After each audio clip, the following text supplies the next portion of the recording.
This video is brought to you by Omen by HP. So did you grow up a gamer? Is that your background? Yeah, you can say that. I mean, my mom and my sister got me into gaming. We used to play Super Contra on a Nintendo with my mom, and me and her would always argue because she would always, they bring the power up every single time you go to the same part of the stage. So she'd be like, that's my spread balls. Don't get my spread balls. And sometimes I'll grab, I'm like, my bad. She goes, reset. Don't get my spread balls. So yes.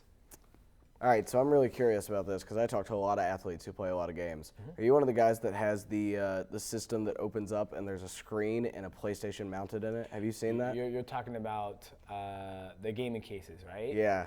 I did, but now I moved on to Master Race, which is PC.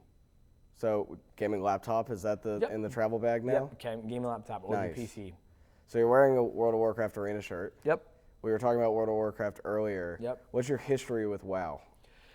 So my history with WoW started back in Burning Crusade, probably I think 3 weeks after it launched. I was at the gym working out. My buddy goes, dude, you should check out this game. It's called World of Warcraft. And I was like, really? He goes, yeah, this came out the new expansion. So it was probably maybe a week when it was out. And I went to Electronic Boutique, was in business in Seattle. And I went and I saw Illidan just like posted up, just shredded with all his, his tattoos. And I was like, all right, I'll give it a try. Next thing you know, I'm like, this game is lit. So how frequently do you find yourself able to game? Now that I stream, I pretty much been on the game every day. Yeah? For an hour at least. Is it a nice release from like, oh, I'm like in the gym and I'm like trying, and obviously that's your job, right? Yeah. Is it a good escape to like do something else that's fun? Yes, I love escaping the Azeroth, whether it's me mining Moonlight ore, or if it's me fishing, or if it's me doing World Quest, or if it's me getting together, killing Alliance. It's all fantastic for me. Horde guy? I'm a Horde guy. Good choice. I just told another Horde person that he said Sylvanas isn't his war chief, and I was like, perfect. We'll gather you and Shurfang, and we'll burn you in Orgrimmar. So I'm really curious about the Fortnite Pro-Am that you competed in this summer. Is that the first time you ever competed at video games at that high of a level in front of that many people? I would say, it's kind of hard. I would say probably that was a lot of people there. I don't know how many people were in that arena, in that stadium.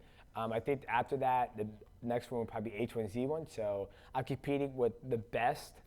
I feel like with... Was that TwitchCon 2017, right? It might be 17, yeah. 17. I think it's 17, yeah.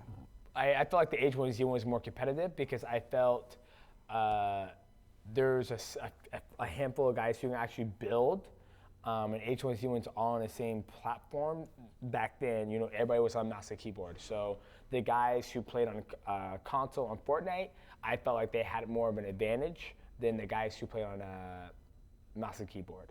And the reason why is because this is your mouse and keyboard, to where my mouse, I use a Razer Naga that has 12 keybinds, and my keyboard is a Razer Naga Black Widow. So I'm used to that. Right. And they gave me this little dinky ass crosshair. Then I have this Logitech 902 where I'm like, you have 3 buttons on here, where Fortnite is a game that's massive with you have 5 weapons, then you have building, then you have to change the building. So I was like, this is whatever. But it was fun. I did it for charity.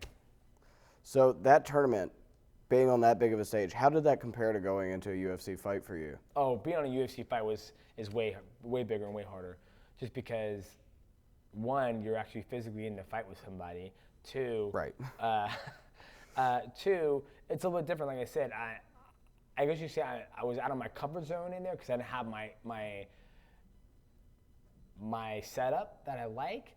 But when you don't have your setup, when I didn't have my setup, I was like, well, it's just, I can't compete, so I'm just going to go and do it. That makes sense.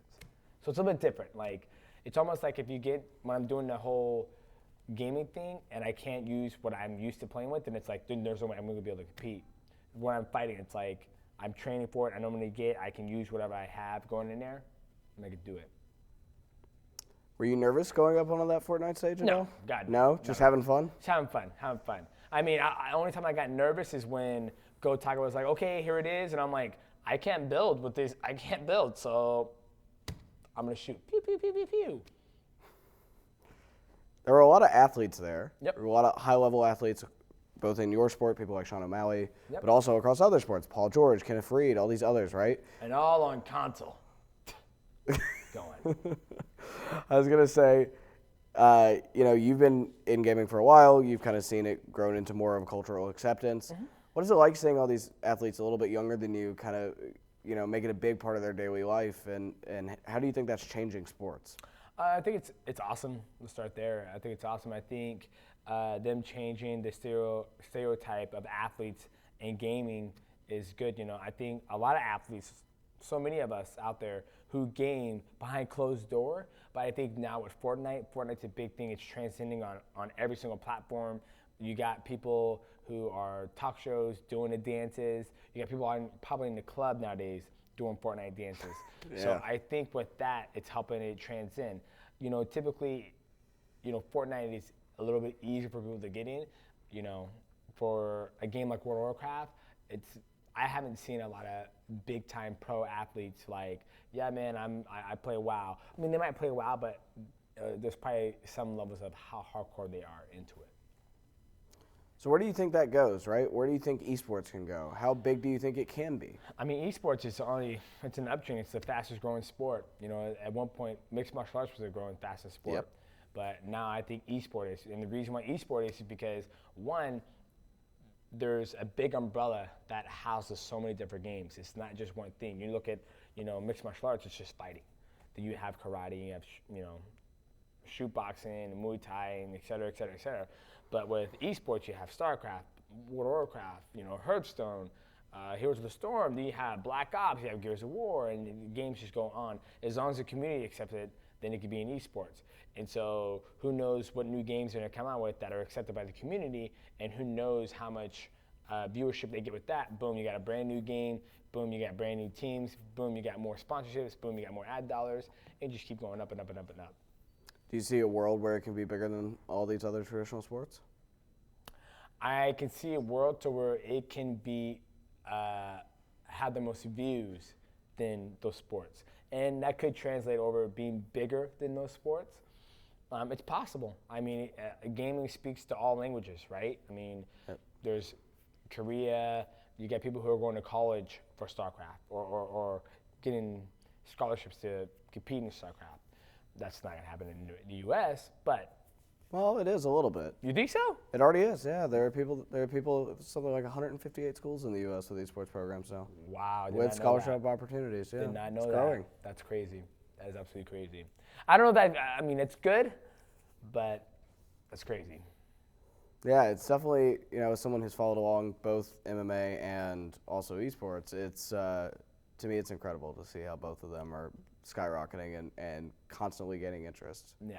I think it's in the promotion antics, right? Like the one thing I've definitely seen change in MMA is a lot more dramatic. They're a lot better at content. The UFC has gotten a lot better at producing hype around certain fights rather than it just being a fight. They've kind of feel like they've upped the ante a little bit, even if the fights are still, the same quality as they always were. But they've created content around it. Yeah. I feel like esports is taking kind of some notes from that, places like the WWE and others. Yeah, I think, and to elaborate more onto what you're saying, I think what not just UFC, but what the mixed martial arts community has done is been able to tell each athlete's story, essentially, right? You look at Bellator, you look at UFC, you look at PFL, you look at World Championship, they're telling the athlete's story, right? And you create the content by going to their hometown, getting to know that athlete. That way you can have some type of personal bond when that person competes, essentially, right? And when you look at the esports world, you see, I'm gonna throw out there TSM, right? TSM Myth. I don't really know anything about TSM Myth, but I'm sure if somebody were to create some type of content around him, like, hey, what's up, man? My name's TSM Myth. This is how I got into Fortnite. Come to my house and sit down to do a one-on-one story, like they've done with Ninja, right? Yes. People, sorry, I went Soda Pop and Ninja, they kind of look alike, very pale skin. But anyways, that's how you get the content around him, and that's how you build a little bit of his brand and creating content.